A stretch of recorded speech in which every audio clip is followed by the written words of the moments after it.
वाल्मीकि उत्तम वक्ता और उत्तम श्रोता हनुमान जी को एक साथ वंदन किया।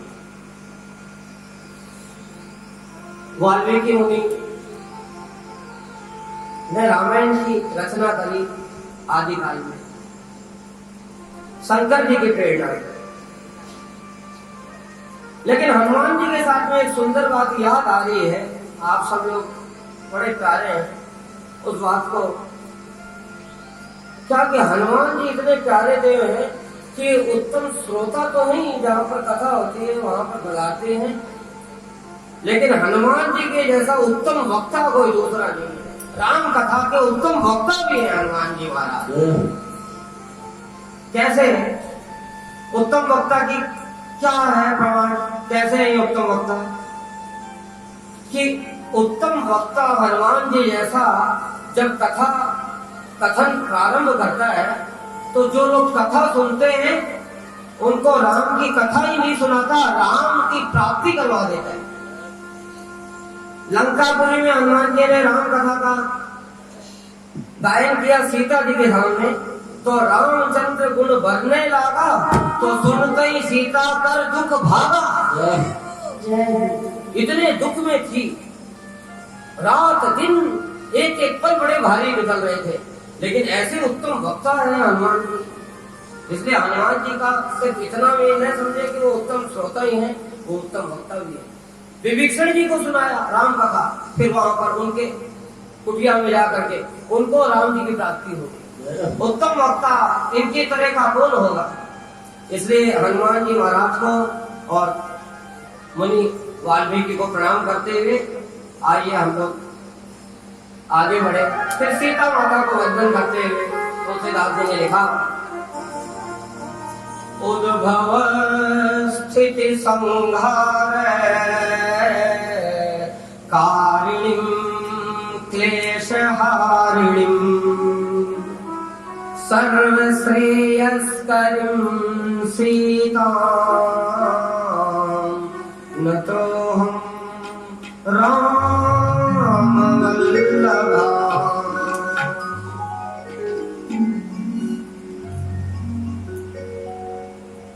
उत्पत्ति स्थिति और लय करने वाली माता भगवती जानकी को मैं नमस्कार करता हूँ, जो हम सब लोगों को श्रेय देने वाली है। हम लोगों का काम उल्टा है, संसारियों का काम उल्टा है, वो श्रेय लेने की भूख रहती है, लेकिन माता भगवती जानकी ऐसी है कि सर्व श्रेयस्करीं सीतां, इतना सा भी श्रेय अपने पास में नहीं रखती, सब श्रेय जो है अपने बच्चों को, हम लोगों को देती है। ऐसे कृपालु माता के चरणों में वंदन करते हैं। उत्पत्ति कैसे, स्थिति और लय कैसे? माता उत्पत्ति करती है, हम लोगों को पृथ्वी पर लाने वाली माँ है। तो हम लोगों की जो माता है वो सृजन करता तो है, स्थिति पालन करने वाली भी है, लेकिन संहार करने वाली माता, माँ अपने बच्चे का संहार करेगी क्या? लेकिन स्थूल अर्थों में राम कथा को नहीं ले, संहार करती है, कालिका के रूप में भी होती है वो माता। तब जब वो अपने बच्चे के अंदर में रहे हुए दुर्गुण रूपी महिषासुर को देखती है तो उसका दुर्गुणों का संहार करती है और अपने बच्चे को बचाती है। इसलिए उत्पत्ति, स्थिति और लय करने वाली है माता भगवती जानकी। ऐसी माता को वंदन करते हुए आइए हम अपने पिता, तुम ही हो माता, पिता तुम ही हो, भगवान राम को वंदन करें तुलसीदास जी के साथ में। यन्माया वशवर्ति विश्वमखिलम् ब्रह्मादिदेवासुरा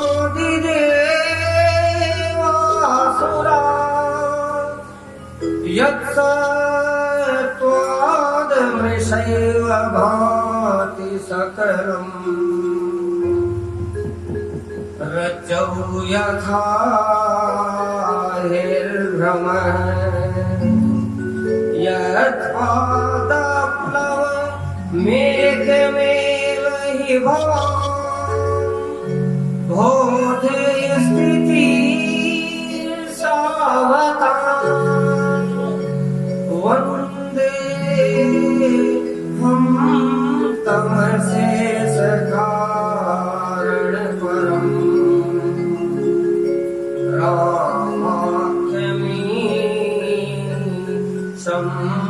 हरिम्।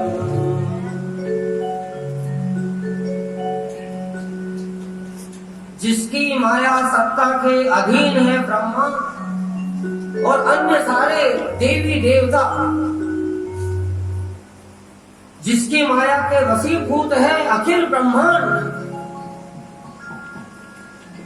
ऐसे भगवान श्री रामचंद्र के दिव्य चरण कमलों में वंदन करते हुए तुलसीदास जी कहते हैं कि जिस प्रकार रात के अंधेरे में पड़ी हुई रस्सी में सर्प का भास होता है और जीव एकदम थर-थर कांपने लगता है कि सांप, अब तो बड़ो सांप 10 फुट को देखो, ऐसा नहीं, वो सांप थोड़ी है।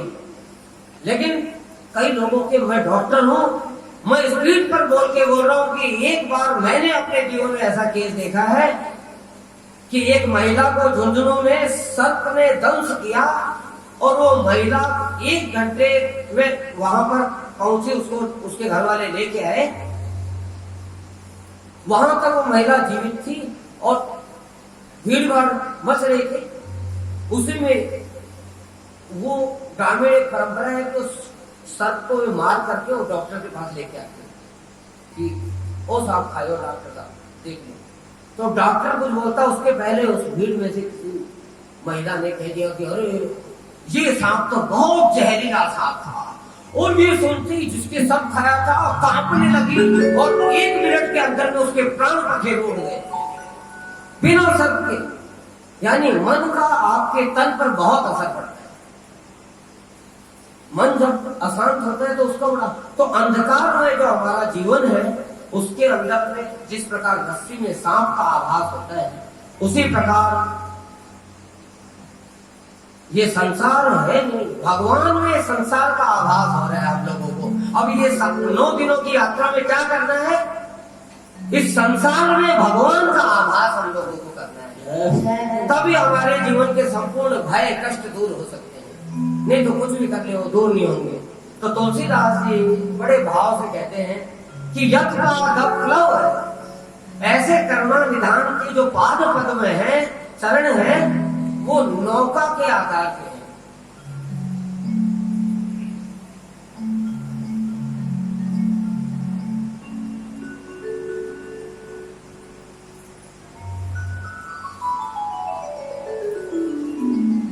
ऐसे नौका के आकार के हैं चारे पैर, चरण कमल। तो तुलसीदास जी बोलते हैं कि हम लोग तो भाव सागर में ही, और भगवान के चरण है नौका।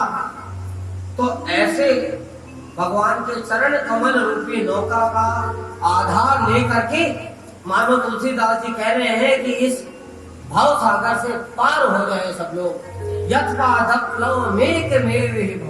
हो देश के तीर संसार सागर से पार करने वालों के लिए ऐसे भगवान के चरण नौका है, उनका सब लोग आश्रय करें। आइए हम लोग भी ऐसे भगवान के चरण कमल का आश्रय करें। मेरे तो आधार सीताराम के चरण,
बालकांड के प्रारंभ में मंगलाचरण के 7वें श्लोक में तुलसीदास जी ने इस महा अपनी कृति की जो रचना उन्होंने करी उसका हेतु स्पष्ट किया। ओम नाना पुराण निगमागम सम्मतम यद रामायणे निवेदितम क्वचिदन्यतोऽपि स्वान्तः सुखाय तुलसी रघुनाथ गाथा भाषा निबंध मति मंजुल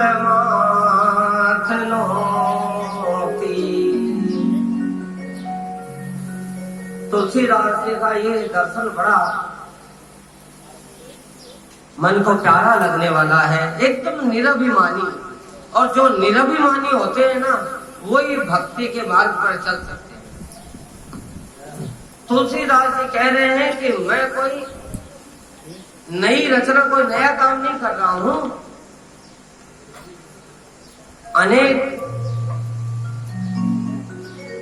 वेदों में, उपनिषदों में, शास्त्रों में जो सम्मत बात है वो जो मुझे कुछ मिली उसको मैं इस रामचरितमानस में कर रहा हूं।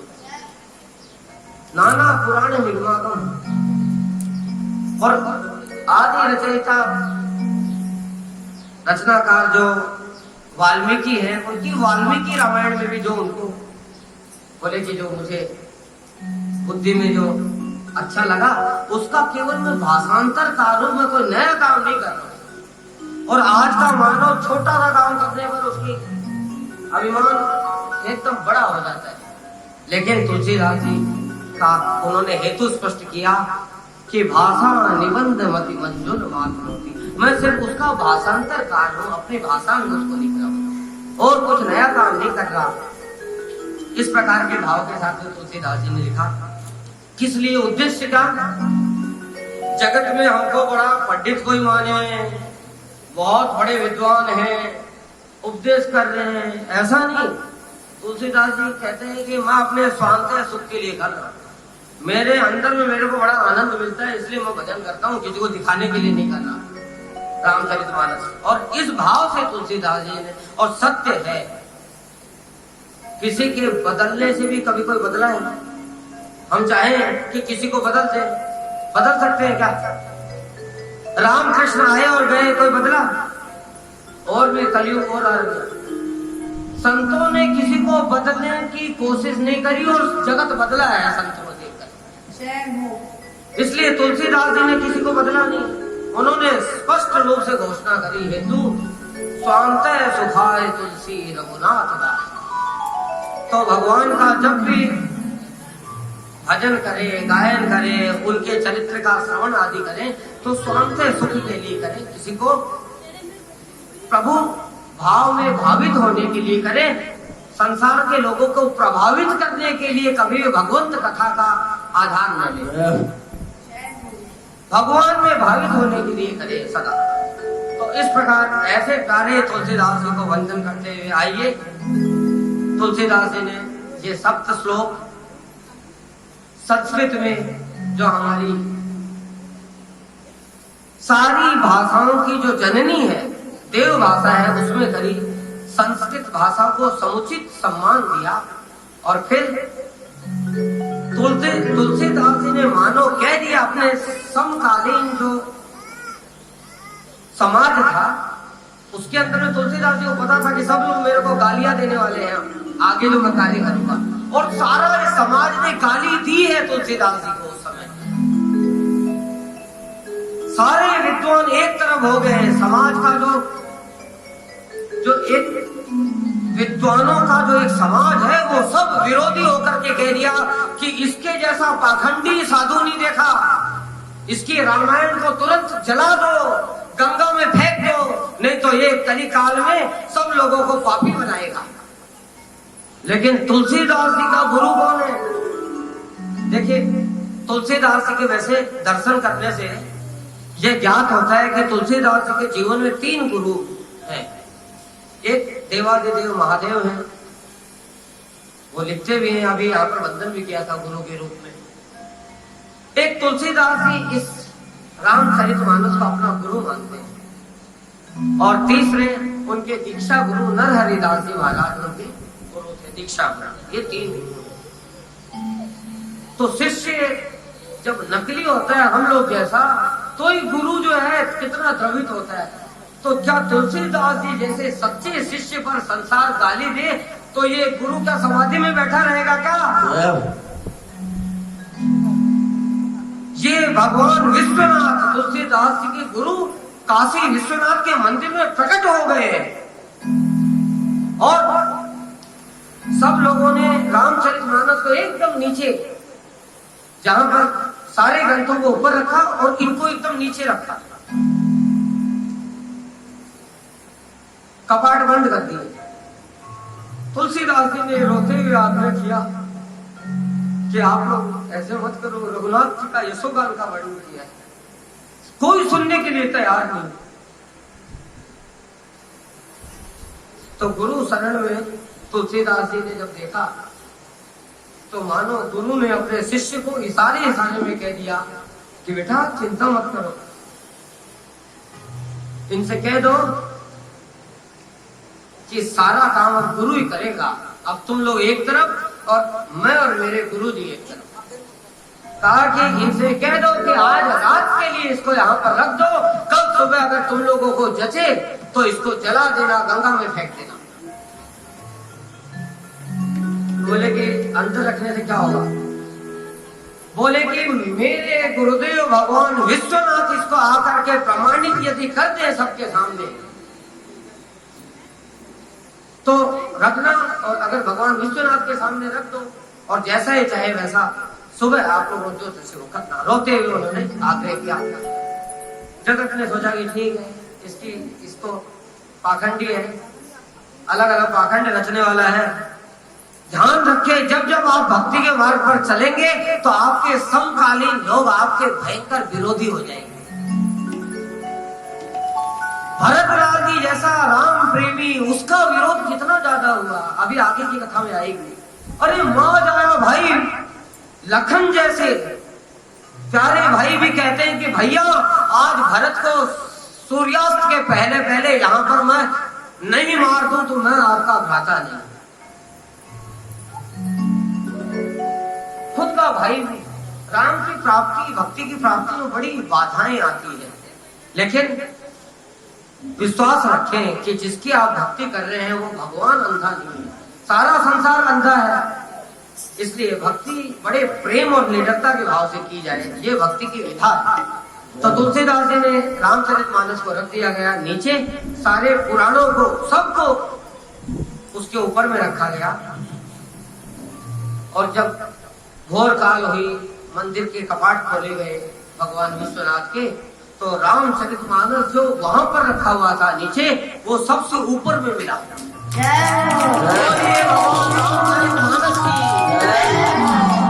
और उसके ऊपर में मंदिर में कोई नहीं था, सब चेक करवा लिया गया था रात। जो लोग चतुर होते हैं ना वो अपनी चतुराई बहुत करते हैं, भक्तों के प्रति चतुराई लगानी चाहिए संसार में, भगवान में और भगवान के भक्तों में चतुराई नहीं लगानी चाहिए, नहीं तो बहुत नुकसानदायक है। तो उस रामचरितमानस के ऊपर में भगवान ये हमारे मानो अपना वहां पर हस्ताक्षर कर रहे हैं उस भक्त के लिए, सत्यम शिवम सुंदरम, यह सत्य है और सत्य कल्याणकारी है, शिवम और बड़ा ही सुंदर है, मैंने उनको ला दिया। ऐसे भगवान शिव ने उसके ऊपर हस्ताक्षर किए, आज सारा संसार अनंत काल के लिए इसको स्वीकार कर लिया। भगवान जिसको स्वीकार कर ले उसको कौन नकार सकता है, उसको कौन अस्वीकार कर सकता है। इसलिए जब आपको दो में से एक को चुनना हो ना, ये सूत्रात्मक निवेदन है आप कि जब भगवान में और संसार में एक को चुनना हो तो बिना सोचे समझे, बिना फायदा का सौदा है भगवान को चयन करना। भगवान को चयन करते आपके जो अपने हैं ना, उन लोगों की स्वतः ही रक्षा हो जाती है। प्रणत कुटुंब बाल रघुराई, पूरे कुटुंब की रक्षा एक भक्त के कारण से हो जाती है। यह न अधिक रघुवीर बढ़ाई, प्रणत कुटुंब पाल रघुराई। ये इसलिए तो ऐसे भगवान महादेव हम लोगों को घेर करके बैठे हैं, हनुमान जी घेर करके बैठे हैं। तो तुलसीदास जी ने फिर अवधी भाषा में इसको लिखा। मुझे तो यही समझ में आया इसके पीछे कि जब तक रामचरितमानस की रचना नहीं हुई थी तब तक संसार के लिए राम का चरित्र बड़ा दुर्लभ था। वो तो रामायण है ना, राम का मंदिर, तो जो पढ़े लिखे ब्राह्मण पंडित जी हैं वही जा पाएंगे मंदिर में। सब लोगों का प्रवेश तो हो नहीं पाएगा। कहीं दूर हटो, ये पवित्र स्थान है, दूर हटो ऐसा बोलते हैं। मंदिर में तो हर कोई जा नहीं सकता। तुलसीदास जी ने इसको सरोवर की रघुपति पूछे कथा प्रसंगा, सकल लोक जग पावनी गंगा, रघुपति पूछे कथा प्रसंगा, सकल लोक जग पावनी गंगा।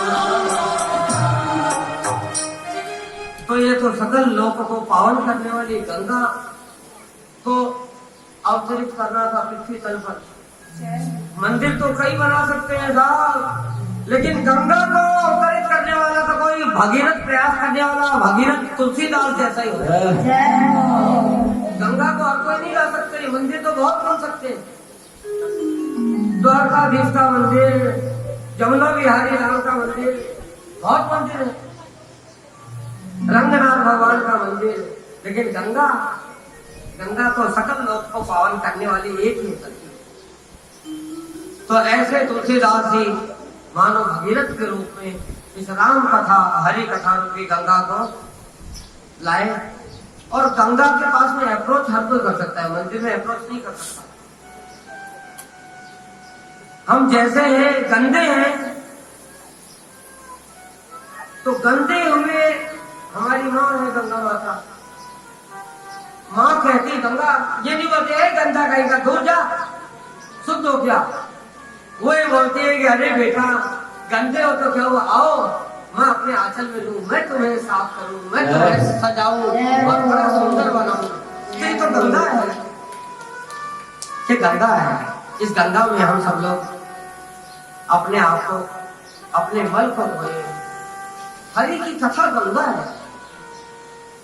तो ऐसी गंगा को अवधी भाषा में उन्होंने किया और जन जन के मन में श्री रामचंद्र जी को मानव प्रतिष्ठा के रूप में सीताराम जी को तुलसीदास जी ने किया। भगवान विश्वनाथ की प्रेरणा और अपने नाम के लिए किसी राजा को समर्पित करने की प्रथा थी उस समय। कोई भी कवि जो बड़े होते थे तो वो अपनी रचना को उस समय का जो राजा होते थे उनको समर्पित करते थे कि देखिए महाराज मैंने ये रचना करी, तो उसको मोहरे वगैरह प्रदान की जाती थी, बड़ी बड़ी उपहार मिलते थे राजा के द्वारा। लेकिन तुलसीदास जी ने किसी राजा को समर्पित नहीं किया, अपने गुरुदेव को समर्पित किया, भगवान महादेव को। और मानो तुलसीदास जी ने उस समय तक ये माना जाता था कि विद्वान कौन, तो बोलते अरे पंडित जी का है, बहुत विद्वान है क्या, तो जी चालू वेद आने कंठस्थ है, संस्कृत में यहाँ की बात कर रहे हैं कि पंडित जी के बताओ, पर ऐसा विद्वान है कि आपकी भाषा ले लो जी, आपका बेवकूफ लोग को सुन लो। तुलसीदास जी ने एक विद्वत्ता की नई परिभाषा लिखी क्या,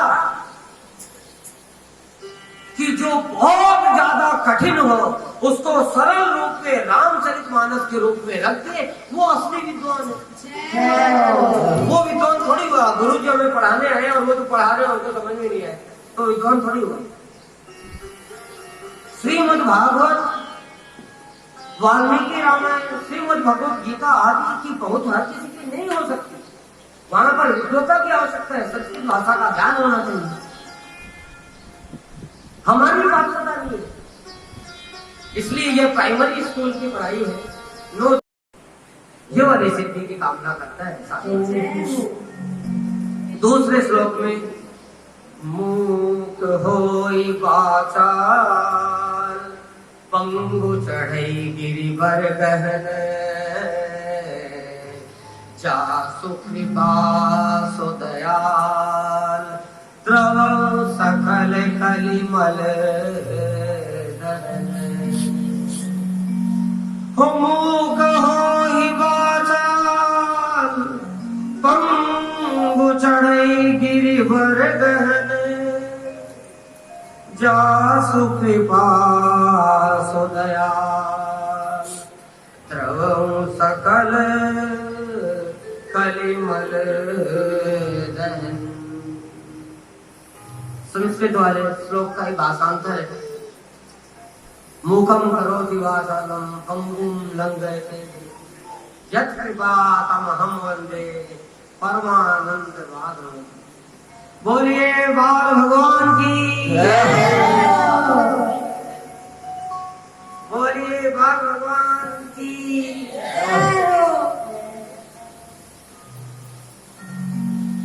बालक में भगवान के दर्शन होते हैं, सबको होते हैं। क्यों भगवान? क्यों? क्योंकि वो भगवान की तरह सदा निर्दोष है, उसको कोई दोष छू नहीं सकता। इसलिए जिस प्रकार भगवान के दर्शन से हम लोग प्रफुल्लित होते हैं, वैसे ही बाल भगवान के दर्शन से हर कोई खिल जाता है। बाल भगवान की। तो मूकम करोति वाचालं का यहाँ पर भाषांतर है। मूक होई वाचा, जो गूंगा है वो प्रभु आपकी कृपा से वाचार हो उठता है। और पंगुम लंघयते गिरिम, जो पैरों से चल भी नहीं पाता, एकदम निर्बल है, वो बड़े बड़े पहाड़ लांघ जाता है। यत् कृपा हम वंदे, ऐसे प्रभु आप कृपा करें, आपको प्रणाम। तो ये तो बात जमने वाली नहीं लगती, दिमाग में बैठने वाली नहीं लगती। ये वाला तो बड़ा साधारण कार्य है। आजकल के डॉक्टर ही अलग काम करते थे। बच्चा पैदा हुआ, बोल नहीं पा रहा है, तो ऑपरेशन करते हैं और वोकल कोड में ऐसे ऐसे करके थोड़ी सी कार्यवाही करती है और बोलने लगता है बच्चा। जो लंगड़ा है उसके सक्षम संस्था के जो सारे जो रामचरण अनुरागी भक्त मंडल वाले लोग हैं, सक्षम संस्था में सेवाएं देते हैं और डॉक्टर लोग वहां पर आते हैं। जो नहीं चल पाता उसको चला देते हैं कि नहीं? तो क्या इतनी ही कृपा है भगवान की? बोले ना, इतनी कृपा नहीं है। मूकम करोति वाचालं, जो कौवे की कर्कश बोलने वाला जो है उसको भी एकदम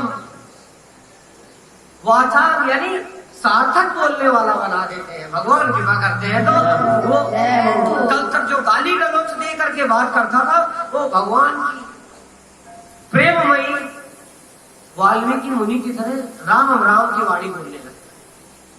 वाल्मीकि मुनि आप लोगों को मालूम होगा डाकू थे पहले, सीधा मार करके लूट लेते थे लोग। तो ऐसे प्रभु कृपालु है कि वो और पंगुम लंघयते गिरिम, इसका भाव अर्थ क्या ले कि जीवन में हमारे कई बार ऐसी ऐसी परिस्थितियां आती है, हमारा आपका सबका अनुभव है कि बड़ी बड़ी बाधाएं ऐसी पहाड़ के जैसी लगती है कि हम अपने नजदीकी लोगों को बोलते हैं कि अब की बार तो एकदम प्राण ही गए मेरे, इस संकट से तो निकलना मुश्किल है। लेकिन जिनकी कृपा से संकट के ऊंचे ऊंचे पहाड़ भी हम लोग जो अपने आप को लंगड़ा मानते हैं, लेकिन उसकी कृपा से हम लोग पार कर जाते हैं। ऐसे कृपालु भगवान को हम सब लोग वंदन करते हैं। ऐसे प्रभु हम लोगों पर बड़ी कृपा करें।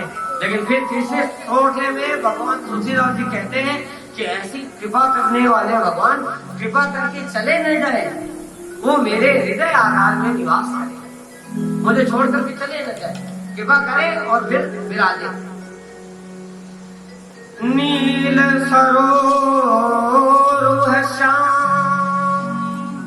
तरुण अरुण बारिज नयन करौ सो तुम मूर्धाम सदा क्षीर सागर शयन। क्षीर सागर में निवास करने वाले प्रभु अब मेरे हृदय में निवास करें। तो जैसे ही तुलसीदास जी बोले तो भगवान तो तुरंत प्रसन्न होकर के मुस्कुरा करके हामी भर दी होंगे। हम लोगों का तो ये विश्वास है, लेकिन हम लोग अगर ये वाली बात बोले तो थोड़ा विचार करना चाहिए। संभव है ज्यादा कि भगवान तुरंत मना करेंगे कि माफ करना, तेरे ऊपर कृपा तो कर दी, लेकिन तेरे हृदय में निवास नहीं कर सकता। क्यों? भगवान कहेंगे कि मैं क्षीर सागर में निवास करता हूं। क्षीर सागर तो बड़ा विस्तार है, भगवान खुद विराट है, उनका निवास।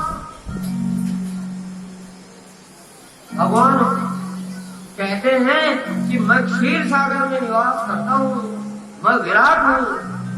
जब तक हे मानव तू अपने हृदय को विशाल सागर जितना नहीं बनाता, संकीर्ण बनाए रखता है, तब तक मैं तेरे हृदय में निवास नहीं कर सकता। तेरा हृदय जब तक उदार नहीं होता तब तक मैं हृदय में निवास नहीं कर सकता। इसलिए हम सब लोग अपने मन को, अपने हृदय को उदार बनाएं और फिर भगवान से प्रार्थना करें।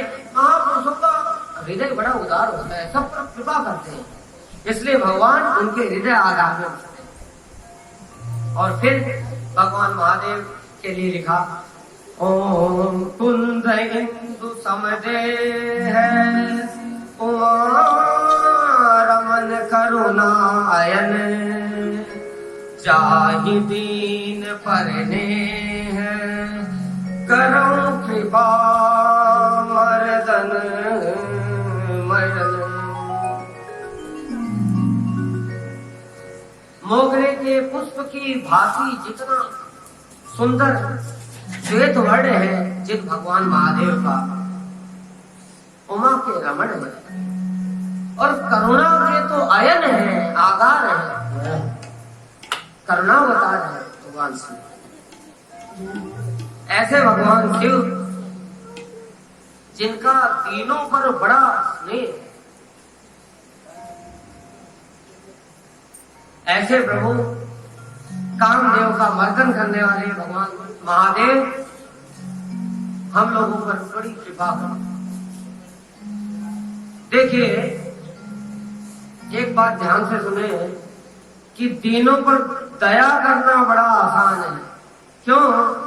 दुखी किसी को देख करके हम दुखी हो जाए बड़ा आसान है।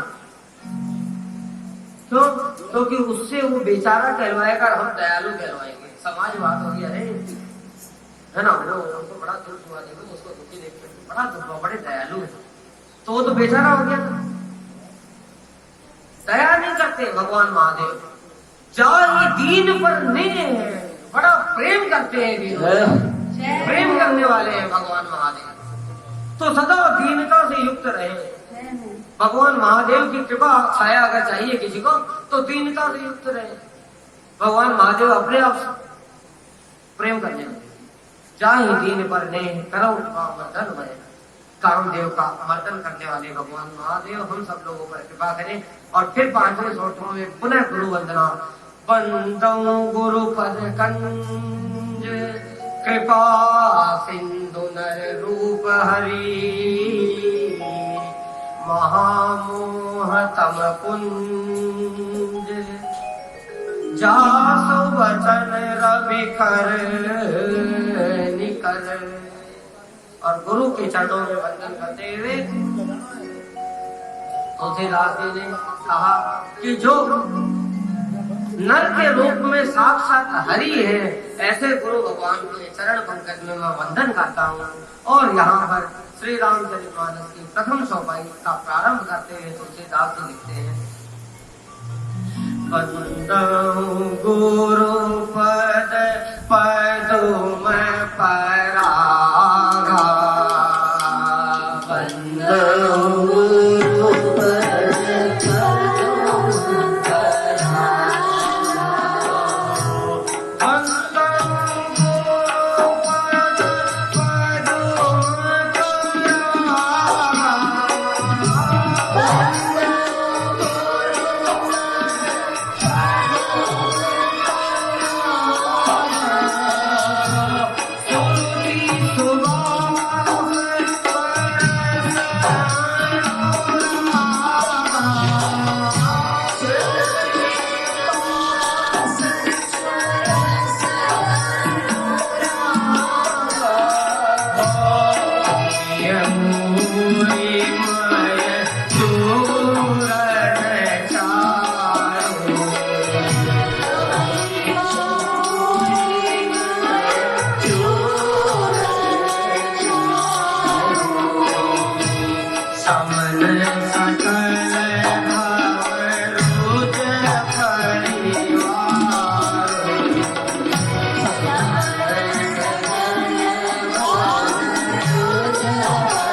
करता हूँ। तुलसीदास जी ने वंदन किया और फिर चरण पंकज के बाद में तुलसीदास जी ने गुरु चरण रज को प्रणाम किया। जय हो।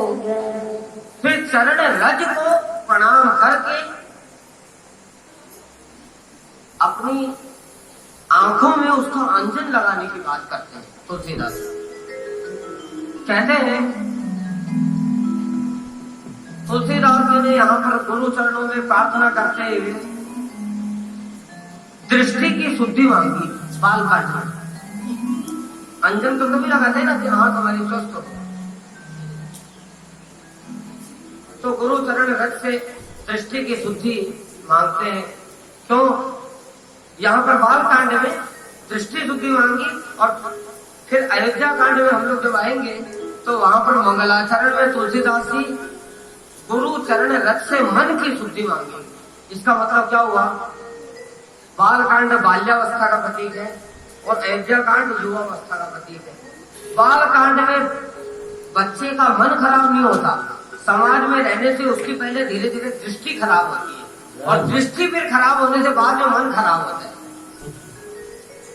तब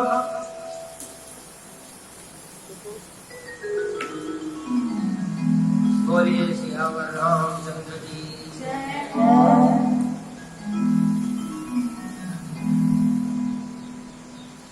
हरि शरण, हरि शरण।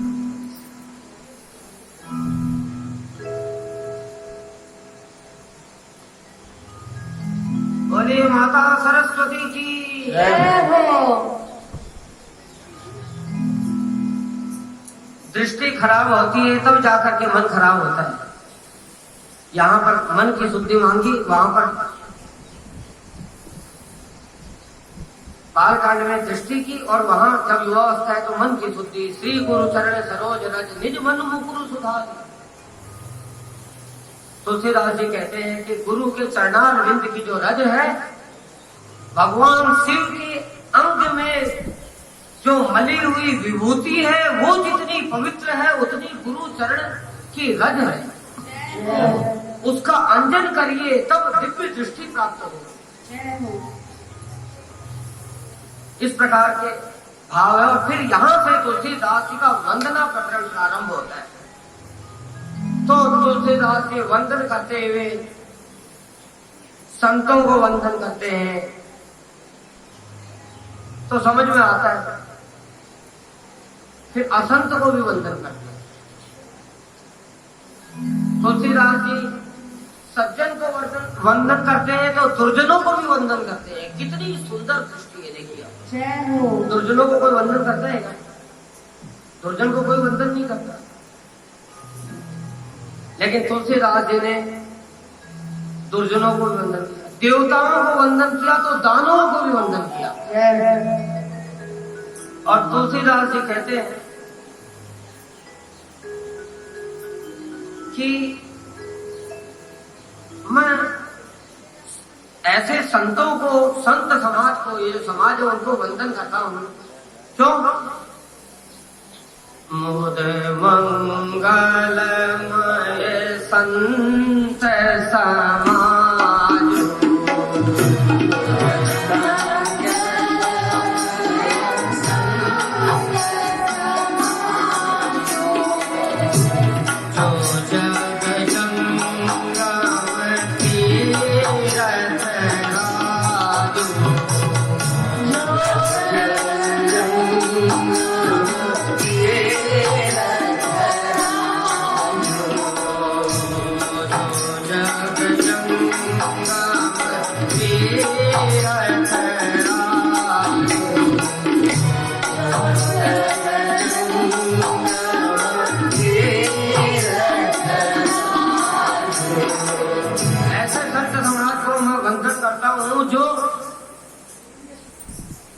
तीर्थराज है, तीर्थ राजू। तो हम लोग भी जानते हैं, अनेकों ने, हम लोगों ने स्नान भी किया है तीर्थराज प्रयाग में। लेकिन तुलसीदास जी कहते हैं कि वहां स्नान करने के लिए जाना पड़ता है। ये संत चलता फिरता जंगम तीर्थराज प्रयाग है। तीर्थ नहीं, तीर्थराज राजा है तीर्थों का। वो चलता फिरता तीर्थराज है और वो कभी परम कृपा करके स्वयं हमारे द्वार पर आते हैं और उसमें निमंत्रण करने का हमें आनंद और पुण्य फल की प्राप्ति होती है। तो तीर्थराज प्रयाग में तो 3 नदियों का संगम है। प्रयाग में तो गंगा यमुना सरस्वती का संगम है, इसलिए तीर्थों का राजा है वो। तो ये तीर्थ राजा कैसे हुए, तीर्थों के राजा कैसे हुए? राजा तो कभी होंगे ना जब गंगा यमुना सरस्वती का संगम जहां पर होता है उस स्थान को हम लोग तीर्थराज कहते हैं। तो तुलसीदास जी ने बड़ी सुंदर बात यहाँ पर बताई है।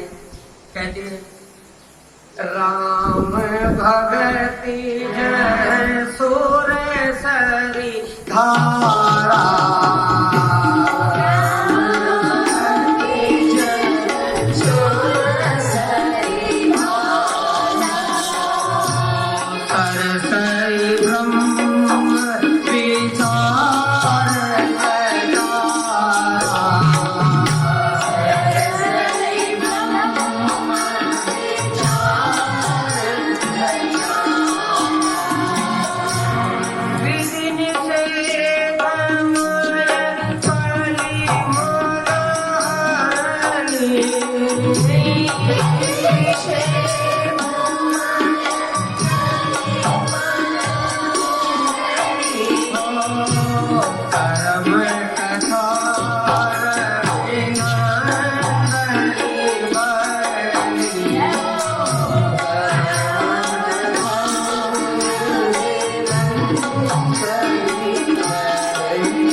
संतों का जो आगमन है वो तीर्थराज प्रयाग इसलिए है कि यहाँ पर राम भक्ति की गंगा है। सुरसरी यानी गंगा, गंगा को कहते हैं सुरसरी।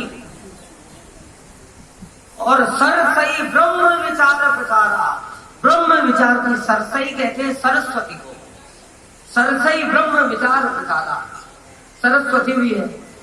और विधि निषेध में कलिमल हरणी, विधि निषेध में क्या करने योग्य है क्या न करने योग्य है, विधि निषेध उसका ज्ञान वाली रवि नंदिनी जो यमुना है, कर्मों की ज्ञान देने वाली ऐसी यमुना, कर्म की यमुना, भक्ति की गंगा और ज्ञान की सरस्वती का संगम है। बोलिए सत्य प्रयागराज की। और फिर वंदना प्रकरण तो ऐसा है आपकी पूरे 9 दिन कम है रामायण की वंदना प्रकरण के, इसलिए हम लोग कम समय वाले लोग तो वंदना प्रकरण को यहाँ से वंदन करते हुए सिर्फ इतना ही देखेंगे कि तुलसीदास जी ने फिर वंदना प्रकरण में क्या वर्णन किया है, इतना सुंदर वर्णन। तुलसीदास जी कहते हैं मैं संपूर्ण चराचर जगत में सारी योनियों के अंडज उद्भिज जरायुज स्वेदज जो दिखने वाले हैं, जो नहीं दिखने वाले हैं, जो जड़ है चेतन है, सबको तुलसीदास जी बोलते हैं श्री राम मय सब जय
तुलसीदास जी ने यहाँ पर निवेदन किया वंदना प्रकरण में, उसका हम लोग साफ साफ एक बार दृष्टि कर लिया कि उन्होंने सज्जनों को भी वंदन किया, दुर्जनों को भी किया, देवताओं को किया तो असुरों को भी किया, सुरों को भी किया, सबको किया। क्यों? क्योंकि गुरु चरण रज से प्रारंभ में ही उन्होंने दृष्टि की शुद्धि मांग ली। अब गुरु चरण रज से जब दृष्टि दोष समाप्त हो गए, दृष्टि शुद्ध हो गई, तो अब उनको कोई भी निंदनीय नहीं लगता, सब वंदनीय ही दिखते। तो जब तक हमारी दृष्टि में दोष है तब तक निंदा आदि दिखती रहती है। तो तुलसीदास जी की दृष्टि दोष समाप्त हो गए, अब उनको सब वंदनीय ही वंदनीय दिखाई देते हैं। इसलिए तुलसीदास जी किसी की भी निंदा नहीं करते, सबकी वंदना ही करते हैं, और बात सही है। अच्छा, एक चीज बताइए आप लोग, जॉन्डिस तो साधारण सी बीमारी है, पीलिया जानते हैं ना सब। पीलिया में क्या होता है, हम लोगों का अनुभव है, सब कुछ पीला पीला दिखाई देता है, देता है ना। अब पीलिया का रोगी बोले मेरे को ये पीला वाला पसंद नहीं है, मैं करोड़पति बाप का बेटा हूँ, ये सब व्हाइट वॉश करो फटाफट, मेरे को ये पसंद नहीं है पीला पीला। तो समझदार विवेकवान आदमी क्या बोलेगा उसको कि देवता तू चाहे करोड़पति हो, अरबपति हो, लेकिन तू सारा पैसा लगा देगा तब भी इस पीले का इलाज इस तरह नहीं होने वाला है।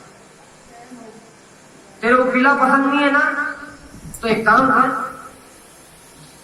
इस पीली का इलाज करा किसी उचित वैद्य के पास में, ये सारा पीलापन समाप्त हो जाएगा।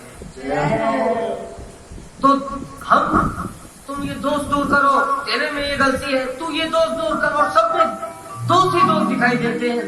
हमारा जीवन हम नष्ट कर बैठेंगे। मानो तुलसीदास जी हम लोगों को शिक्षा दे रहे हैं, दूसरों में दोष देख देख करके, उससे नहीं होगा। हमें अपनी जो हमारी दोष से युक्त हुई है उसका इलाज करना है, उससे वो दूर होगी।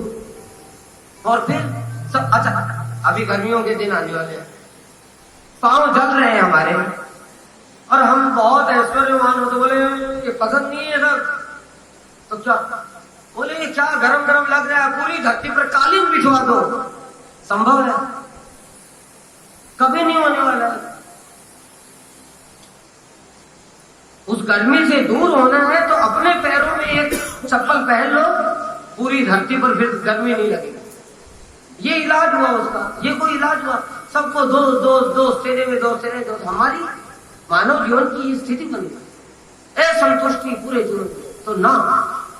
और बात सही है, दृष्टि में दोष होने से सब गड़बड़ वहीं से फिर शुरू हो जाती है, फिर मन भी खराब, मन में भी दोष आ जाते हैं, और मनुष्य अनेक मानसिक रोगों के कारण से सन्निपात रोग में चला जाता है जीवन के उत्तर काल में। ये उत्तर काल में आएगी ये सब चर्चा, बड़ी प्यारी है। दृष्टि में तेरे दोष है, दुनिया निहारती,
उम्र भर गालिब यही गलती करता रहा। उम्र भर गालिब यही गलती करता रहा। धूल चेहरे पर थी और आईना साफ करता रहा। उम्र भर गालिब यही गलती करता रहा। धूल चेहरे पर थी और आईना साफ करता रहा। ये स्थिति हो गई है हम कलयुग के मानवों की। जीवन में कहीं आनंद नहीं, कहीं पूर्णता का, धन्यता का भाव नहीं,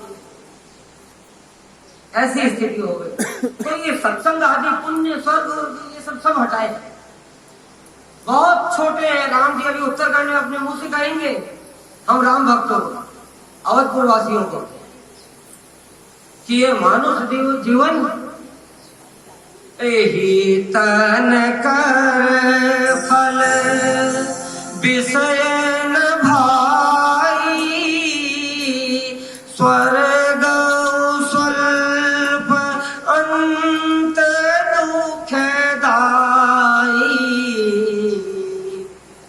भगवान कहते हैं स्वयं अपने मुंह से, राम जी की वाणी है कि स्वर्ग सुख भी इस देह का हेतु नहीं है। और भगवान के जो जन है अवधपुरवासी, उनके एकदम पर्सनल लोग, उनको कई बातें हैं ये रहस्य की। इसलिए इनको हम लोग अपने मन में धारण करें सत्संग, राम कथा सत्संग के माध्यम से। तो हम लोग भी जैसा मन में आएगा भगवान की प्रेरणा से। तो तुलसीदास जी कहते हैं कि देखो मेरे जो माता पिता हैं और माता पिता के जो सच्चे पुत्रगण हैं, भक्त प्रेमी लोग, भले ही सारा संसार मुझे गालियां दे रहा हो, लेकिन जो भगवान के प्रेमी जन है ना, उनको मेरी ये कृति बहुत प्यारी लगेगी। वो इसकी जरूर पढ़ाई करेंगे। क्यों?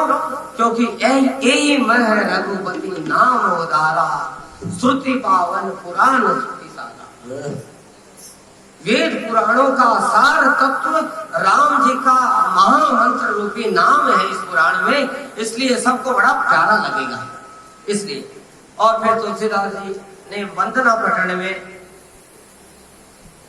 संपूर्ण अवधपुर वासियों को, अवधपुर को प्रणाम किया जहां पर राम जी जन्मे हैं। अवधपुर में बहने वाली सरयू माता को प्रणाम किया जिसके किनारे राम जी खेले हैं। अवधपुर वासियों के नर नारियों को भी वंदन किया। क्यों? क्योंकि जिनका राम के प्रति इनका बड़ा स्नेह है, इसलिए मेरे लिए ये भी वंदनीय है। फिर और अवधपुरी तो सप्तपुरियों में से एक है। मोक्षदायी का जो सप्तपुरी है उसमें से एक है ना अवधपुर।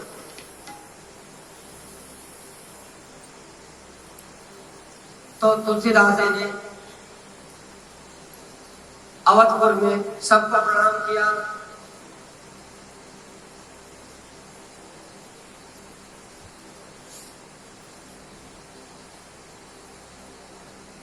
और प्रणाम करने के बाद में अवधपुर के महल में प्रवेश किया। और अवधपुर के महल में सबसे पहले वहां राम जी को वंदन नहीं किया।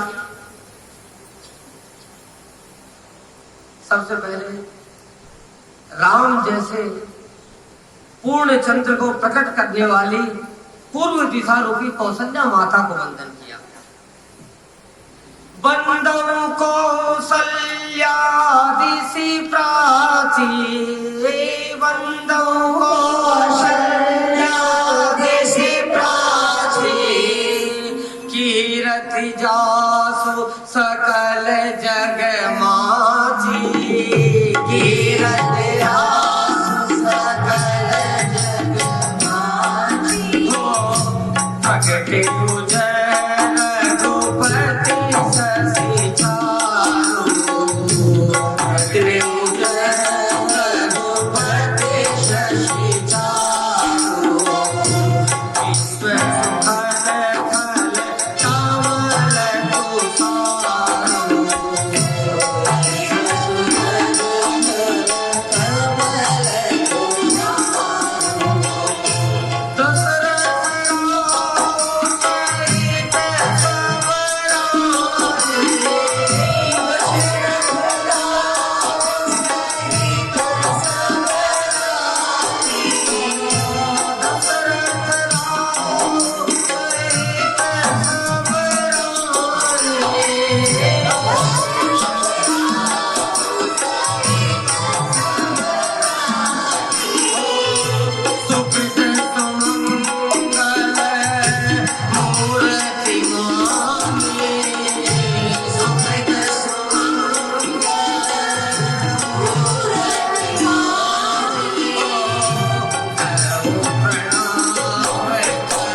मुझे अपना सुत पुत्र सेवक मान करके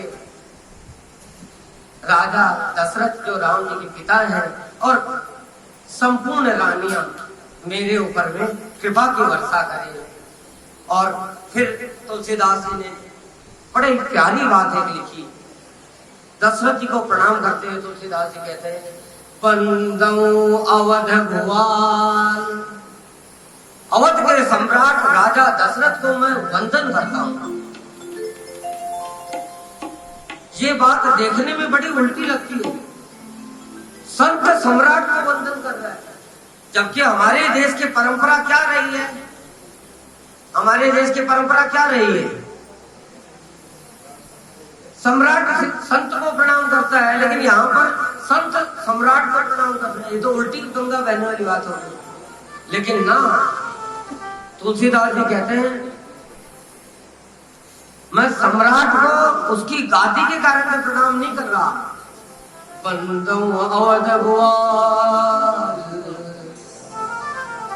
सत्य राम जय राम पद। राम जी के चरणों में उनका सत्य प्रेम है, इसलिए मैं उनको प्रणाम कर रहा हूं। राजा होने के कारण से नहीं कर रहा।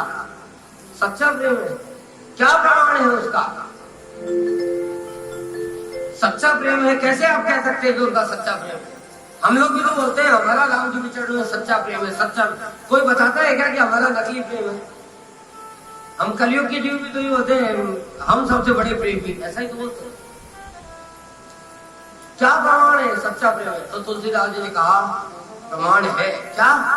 बिछुरत दीन दयाल तनु तृण इव परिहरे। राम जी के चरणों में सच्चा प्रेम है महाराज दशरथ का। राम जी से बिछुड़ते ही छठे दिन उन्होंने अपने प्राण को तृण के समान त्याग दिया। उनका संबंध कोई राजमहल से, पृथ्वी की सत्ता, चक्रवर्ती सत्ता से उनका कोई संबंध और उनका प्रेम था राम चरणों से। राम जी से बिछुड़े और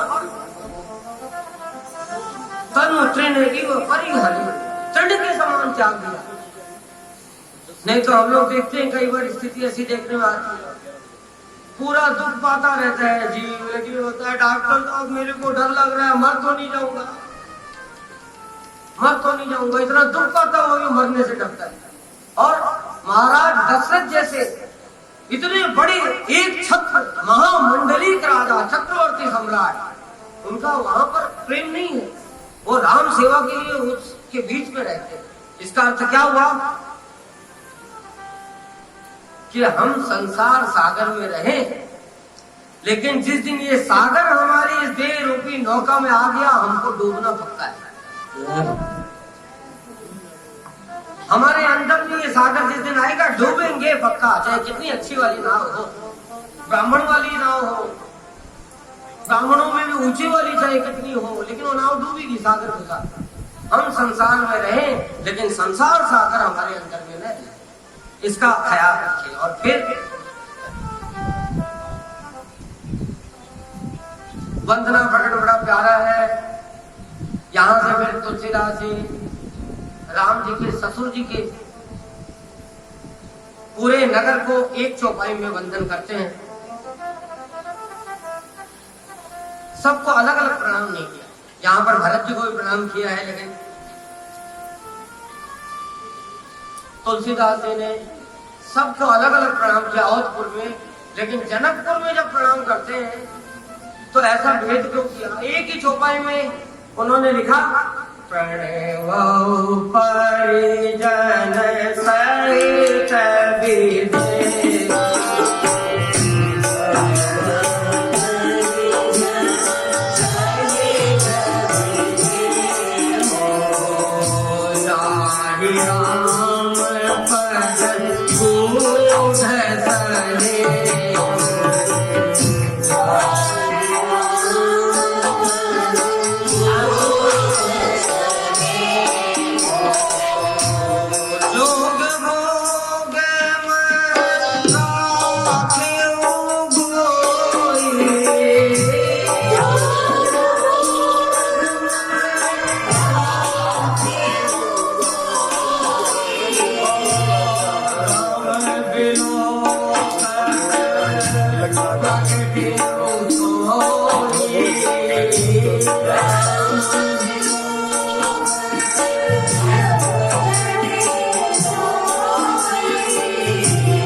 विदेह परिजनों के सहित राजा जनक को प्रणाम करता हूँ। सबको एक साथ अलग अलग नहीं करता। क्यों? क्योंकि यहाँ पर सब लोग, ये विदेह नगर है, सब देव भाव से ऊपर उठे हुए। अलग अलग तो प्रणाम वहां पर किया जाता है जहाँ पर देव भाव हो। वो अपमानित महसूस करेगा कि देखो उन्होंने मेरे को प्रणाम नहीं किया, उनको प्रणाम किया। जब तक हमारा देव भाव है तब तक ये स्थिति रहती है, अलग अलग वर्तना रखना पड़ता है। लेकिन ये जो विदेह नगर है ना, यहाँ पर देव भाव के ऊपर उठे हुए हैं, इसलिए सब के सब एक संग में प्रणाम सबको कर लिया। गुण सने है राम जी के चरणों में जनक जी का, तो वो दिखाते नहीं। हम लोगों से उल्टा काम है राजा जनक का। गुण स्नेह है, दिखाते नहीं। जोग भोग में राख्यो कोई, योग को अपने भोग में छिपा करके रखा है। ऊपर से देखने में भोगी दिखते हैं, बड़ा राजमहल है, इतने बड़े राजा हैं, सब ऐश्वर्य की चीजें हैं, सब आनंद है पूरा चारों तरफ। ऊपर से देखने में भोगी है, लेकिन है एक नंबर की योगी देव भाव के ऊपर उठे थे राजा। और हम कल्ली काल के लोगों का काम उल्टा है, होते हैं एक नंबर भोगी और तिलक और दुपट्टा और ये लगा के समाज के सामने ऐसे दिखाएंगे कि हमारे जैसा योगी कोई नहीं। लेकिन राजा जनक जोग भोग में राख्यो कोई, वो जानते हैं कि मैं छुपाऊंगा तो राम जी से छुपने वाला नहीं, राम जी तो देखेंगे। तो उन्होंने आज तक तो छुपाया, लेकिन राम जी को देखते ही वो जो आज तक छुपाया था वो पोल खुल गई। राम बिलोकत प्रगट्यो सोई,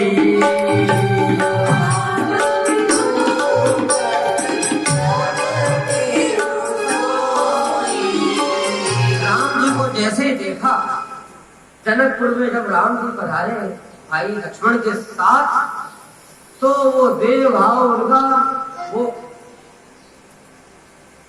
राम जी के उस देव माधुर्य में ऐसे फंस गए कि वो विदेह भाव फिर उनका छोड़ गया, फिर देव भाव में आ गए राम जी के देव भाव में।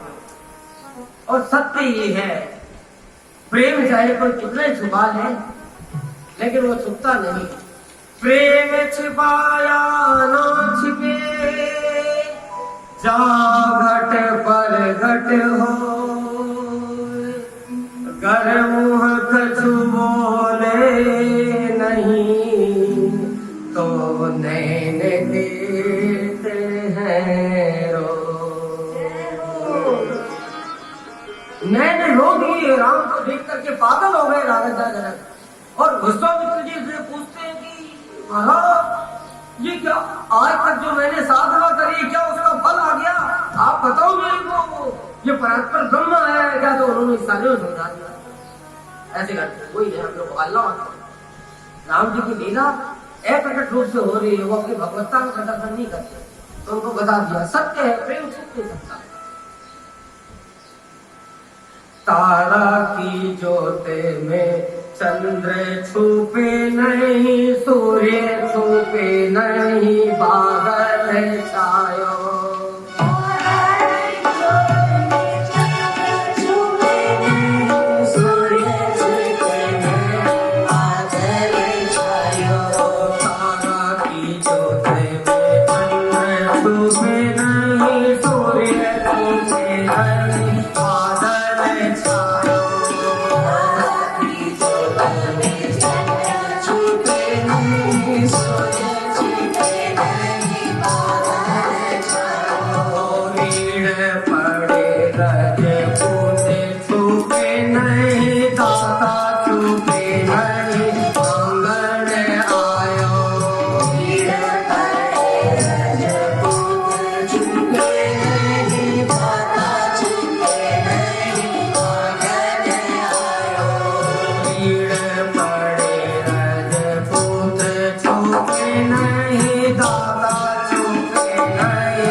लंबा से लंबा तिलक लगा ले, कितनी चमकदार धोती कुर्ता दुपट्टा झाड़ ले अपने ऊपर में, लेकिन कर्म छुपे ना बहुत रमाए।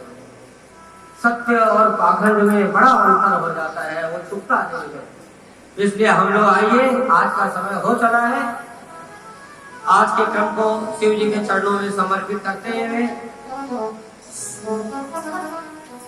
आरती की तैयारी करें। उसके पूर्व कुछ आवश्यक सूचनाएं।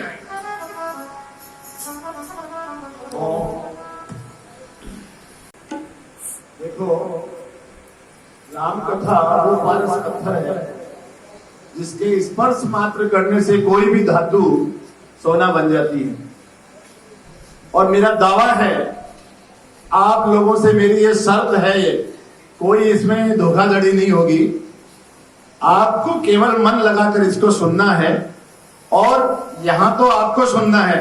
और ये कथा यदि आप घर जाकर अपने पड़ोसी को, अपने रिश्तेदार को, अपने मित्र को, सखा को यदि आप जाकर सुना देंगे कि आज क्या सुनकर आए हैं, तो आपको डबल पुण्य की प्राप्ति होगी। अगर हमारे ऋषि मुनि, हमारे पूर्वज यदि सत्य है, तो ये जो मैं कह रहा हूं ये मेरा वचन नहीं है, ये शास्त्रों का वचन है। सठ सुधरई सत संगति पाई, पारस परस पुघात सुहाई। सठ भी सुधर जाता है, मूर्ख भी सुधर जाता है। आप लोग तो बहुत सुधी जन है, इसलिए इसमें कोई शंका है ही नहीं कि राम कथा से आपको कितना लाभ मिलने वाला है। बस केवल जरूरत है हमें ध्यान से सुनने की। और आज हमने क्या सुना और इसको हमें जाकर सुनाना है, तब आपका ध्यान लगेगा। आज जैसे व्यास जी ने कहा कि भक्ति के मार्ग पर कौन चल सकता है? केवल निराभिमानी, जिसको अभिमान नहीं हो। अगर अभिमान हो गया तो वो भगवान स्वयं घोषणा करते हैं कि जिसको मद हो गया, काम क्रोध मद लोभ सब नाथ नरक के पंथ। आप भक्ति तो छोड़िए, स्वर्ग भी नहीं मिल सकता। तो ये इस तरह की बातें आपके जीवन में आमूल चूल परिवर्तन ला सकती है। इन ऐसे हीरे मोती जो यहाँ लुट रहे हैं, लुटेंगे 8 दिन तक, उनको आप अपनी झोली में भरिए और उस राम नाम के हीरे मोती में बिखराओ गली गली। तो आप लोग राम के दूत बनकर और इस राम कथा के हीरे मोतियों को बिखराना है, तब ये राम कथा सफल होगी। और इसकी सफलता केवल और केवल आपके ऊपर निर्भर है, व्यास जी और आयोजकों के ऊपर निर्भर नहीं है। ये केवल और केवल आपके ऊपर निर्भर है। ये सांसारिक जगत ऐसे ही चलता रहेगा। आप और हमारे पहले भी ये संसार चलता था, और जिस दिन हम इस संसार से चले जाएंगे उस दिन भी ये संसार चलेगा। इसमें कोई मीन मेक नहीं है। जय हो। तो हम जैसा बताया इन्होंने कि मानव को मानव बनना है, गधे को गधा बनना है, ये कोई नहीं कहता। कितनी बड़ी इन्होंने बड़ी बात कही है कि मानव को मानव बनना है। और ये मानव जीवन ही एक ऐसा जीवन है जिसके माध्यम से हम हमारे जो जिसने हमें सृजन किया है, जिसके हम अंश हैं परमात्मा के, उससे वापस मिल सकते हैं। वरना भटक जाएंगे तो ये जो चक्रव्यूह है उसके अंदर फंस गए तो फिर निकलना ही नहीं होगा।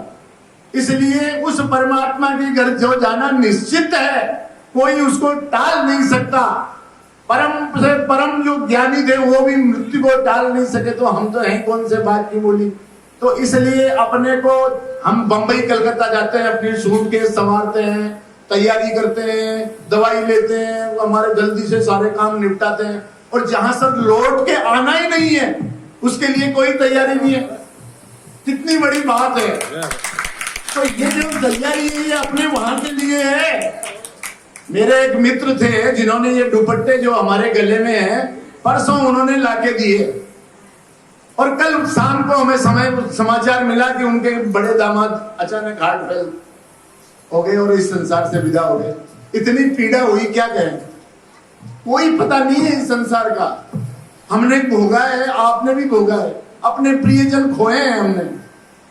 इसलिए इस मार्ग पर चलें और चलाएं। यही एक मुक्ति का मार्ग है, भक्ति। इसमें कुछ नहीं लगता है, कौड़ी नहीं लगती है, छलांग नहीं लगती है। कोई आपके पास 2 पैसे नहीं है तो कोई जरूरत नहीं है, आप केवल मन लगाओ।